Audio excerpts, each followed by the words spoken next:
Welcome to Talent Hub Talk. I am Ben Duncombe, and this is a place where prominent and inspirational figures from both the local ANZ and global Salesforce Ohana share their stories.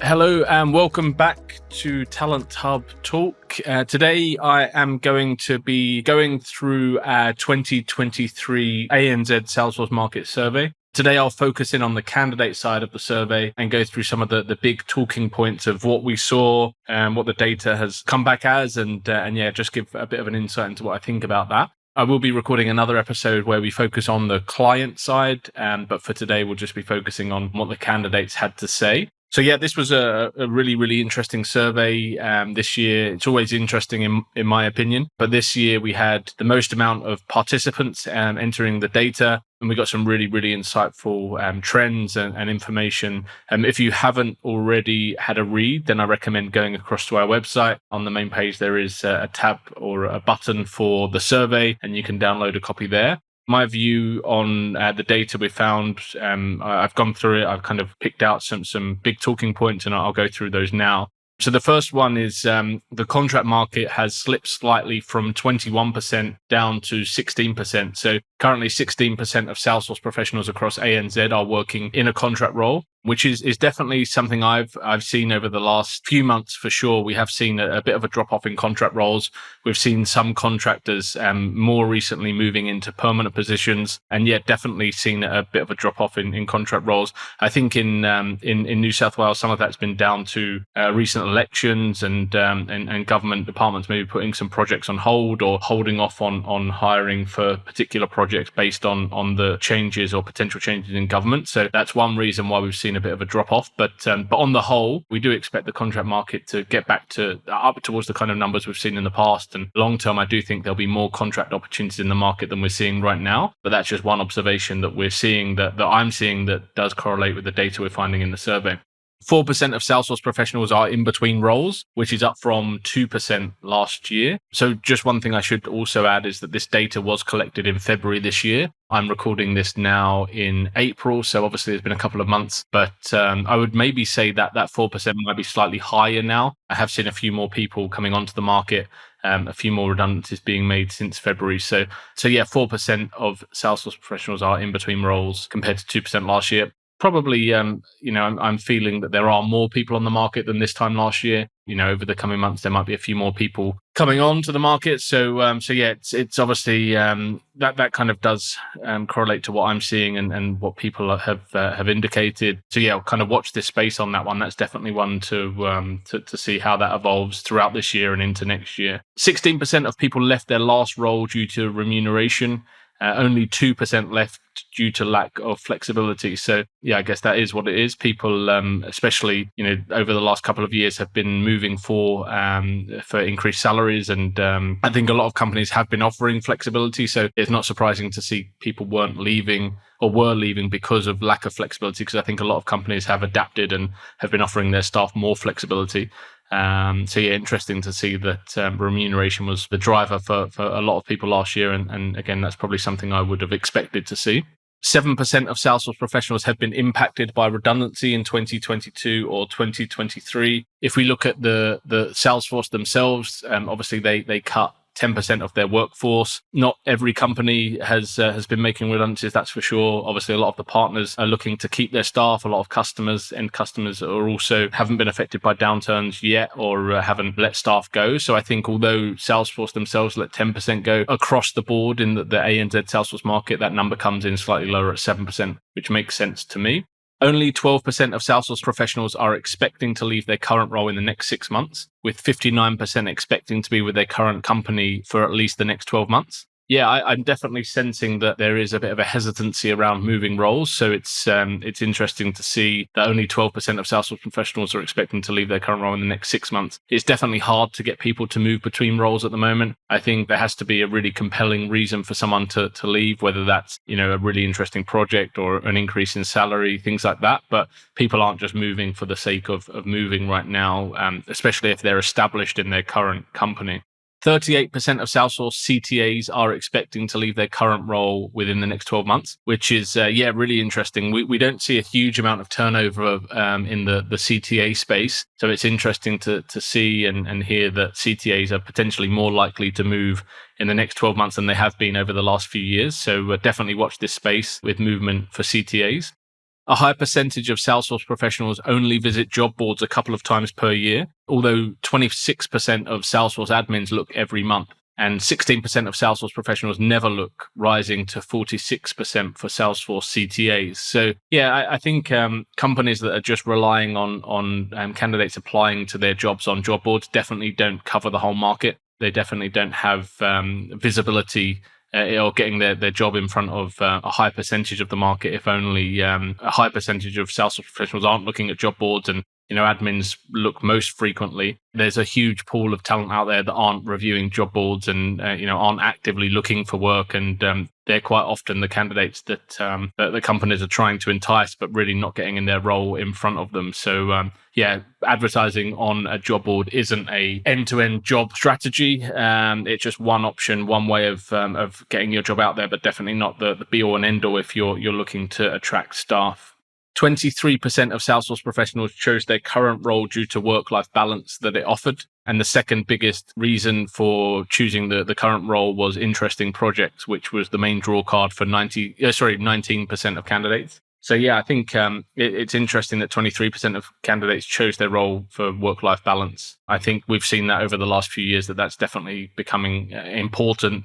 People are definitely valuing their downtime a lot more. I think it's always been something people have valued, but I think it's something that now people really look for in a role, as well as other factors. Obviously, people aren't just taking work-life balance over and then being paid badly. Of course, there's a number of factors that people will consider, but work-life balance is definitely a really, really important factor when people are moving between jobs. 26% of candidates would prefer to move into a contract role when they next move jobs. And the markets with the biggest desire to be contractors are architects, with 46% saying that they would look for a contract role next time they move, and developers, 43% of developers looking for contract in the future. This definitely aligns to what I'm seeing. Like, I definitely do see developers and architects preferring contract over permanent roles in a lot of cases, and it's kind of getting close to 50-50. So 1 in 2 of the candidates that we would speak to in those areas would look for a contract role. And I definitely see that we are edging closer to that kind of 50% rate. And it'll be interesting to see in the future where we go with that in terms of, do more people want contract than permanent? I wonder at what point it would become over 50% of candidates are looking for contracts in the future. For people that would consider a contract, the duration of the contract is really important. 38% of people said that they would only consider something over 12 months. We actually don't often see 12-month contracts. I would say 6 months is the norm. We occasionally see 3 months, and they're often difficult to attract candidates for because people don't want to leave a contract or a permanent role for a 3-month contract. But the norm tends to be 6 months, which people seem to be quite happy with. But obviously 38% say that they would only consider something over 12 months, which kind of makes me think they're moving from a permanent role into a contract, because often when people are doing that, they are looking for something as secure as possible. 32% of candidates said their preferred customer type is a private sector end user. In previous years, Salesforce was more desired as an employer than it is this year. It's down to 18% of people's preference this year, when it had been 28% last year and 39% in 2020. So only 18% of people would prefer to work for Salesforce directly over any other company type. Not really sure what's driving that, because obviously Salesforce is still a great company to work for, and there's some benefits in there that are very, very attractive, and the learning environment is great. It might be an impact of some of the layoffs and how that's kind of been received in the market. But I think Salesforce is still an attractive company to work for. 11% of Salesforce professionals would like to launch their own business in the future, which is up from 4% last year. That's a really interesting stat. And we do see a lot of opportunity in the market for people starting their own consulting businesses or launching their own product businesses and things like that. So, I think that the Salesforce market is a great market to be in if you do want to launch a business at some point. 74% of Salesforce professionals are approached 2 or more times per month about new opportunities, with 35% being contacted at least 4 times. And when they do look to move roles, 11% of candidates interview for 4 or more roles at that time, and 52% of candidates interview for at least 2 different positions. We are definitely seeing when people do decide to move roles at the moment, and if they're well skilled and experienced with the Salesforce platform, typically they do have more than one opportunity at a time, and people are actively interviewing for more than one role in most cases, and there's still competition for good candidates out there. Salesforce CTA said that the skill sets most lacking quality resources are Salesforce DevOps engineers and solution architects. And 29% of project managers said that technical architects were the hardest to hire for their projects. Definitely see a lack of skilled candidates in the DevOps space. Solution architects have historically and ongoing seem to be hard to recruit, and technical architects kind of goes without saying. It's interesting that the developer role isn't up there as high as it has been previously, because I still find developers very difficult to recruit for. But really, right now, it's hard to recruit for any skill set. So I've seen admin roles go unfilled for a number of months. I think there's a perception that, the market's flooded with candidates, and obviously that isn't the case. But I am seeing that companies are a lot more selective with the kind of skills they're looking to hire, and are a lot more firm on their requirements than perhaps they were in the last couple of years. So that's interesting to see that these skill sets have been highlighted by CTAs and project managers. 83% of Salesforce professionals wouldn't move roles unless they were receiving a pay rise, with 26% of candidates saying it would need to be an increase of 20% or more. Last year, 37% of candidates were looking for an increase of 20% or more to move roles. I think this year we're definitely seeing that candidates are being maybe a little bit more realistic with their expectations when they're moving between jobs. I don't think people are necessarily looking for huge pay rises, which perhaps they were in the last couple of years. And we have definitely seen salaries stabilize a bit more. They're not shooting up. They've maybe plateaued a little bit over the last kind of 6-12 months. So that's interesting to see that people aren't necessarily looking for as big an increase as they have been in the last few years. 75% of Salesforce professionals have received a pay rise in the last 12 months, with 54% receiving the increase from their existing employer. So it shows that companies have been looking to retain staff and offer pay rises without risking losing people to other roles paying more. So that's good to see that companies have been rewarding their staff. 98% of Salesforce candidates enjoy some sort of remote working, with 2 days per week in the office being the preference for 34% of candidates. Fully remote working is the preference for 23% of people, and traveling to the office for more than 3 days per week seems to be a big no-no, with only 5% of candidates saying they are happy to do this. So I mean, remote working obviously became mainstream through COVID, and everyone had to do it at times. And obviously people have enjoyed doing that, and definitely seeing that people do want to have that flexibility still and not necessarily be in the office too regularly. But it's interesting. Fully remote is the preference for 23% of people. I definitely do feel that a lot of people do like a split. They do like having an office that they can go to, and obviously having the flexibility to work from home when they want to as well. So now there's a load of other data in there specifically around specific maybe job titles or cloud specialisms. So we've got stuff in there for marketing cloud, commerce cloud, MuleSoft, developers, architects, project managers, platform managers.